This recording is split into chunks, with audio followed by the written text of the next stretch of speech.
The part about interviewing that's hardest for me is constant questions. You have to think on your feet and use a lot of your brain power. So you just want to keep calm. Don't give yourself any worries, and just answer everything to the best of your ability. Like, of course, getting the job is important, but you can't let yourself get too stressed or too, like, a little too overstressed about it, because then you're going to start overthinking and it's going to mess the whole thing up.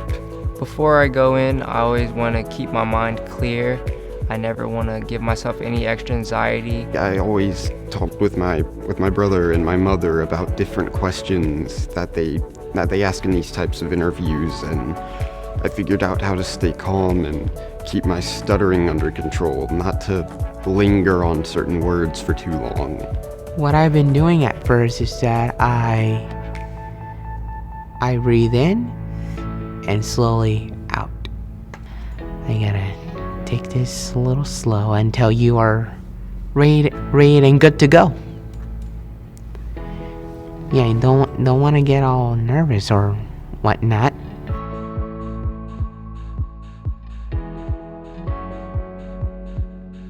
The best way to dress for an interview would be, as they say, business casual or professional.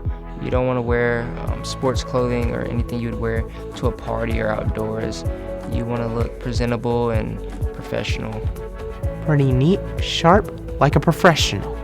Like, I know it's acceptable in some work environments to have semi-casual clothing, but for a lot of different job environments, I'd recommend, like, you wear the nicest pants you have, like you have khakis, or if you have like a nice golf short, or maybe like a button-up shirt, I think, and wearing a belt, those definitely give off a good impression, like, because that tells your employer you're prepared to dress for success.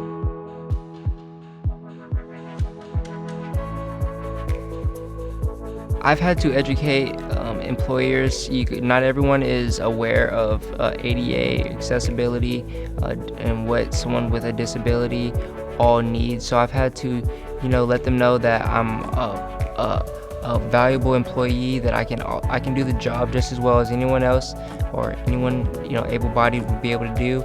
There's just certain things that I can't do, just like everyone else. So everybody has their abilities and disabilities to a certain extent, so you just let them know what you're capable of doing. Sometimes when I get a little nervous, I might start to linger on a word or stutter as part of my disability, because I have autism, and so the hardest part for me sometimes is reminding myself to push through that, to just kind of keep going, so that way there's not these long pauses. Or for the people who don't know I'm autistic, they might just interpret it as like not being self-confident and things like that. There will be a lot of stuff going on. It may not be easy, but just go for it. If you stay gutsy like that, you can achieve pretty much anything. All your hopes and dreams, they're waiting for you. You just gotta reach it out.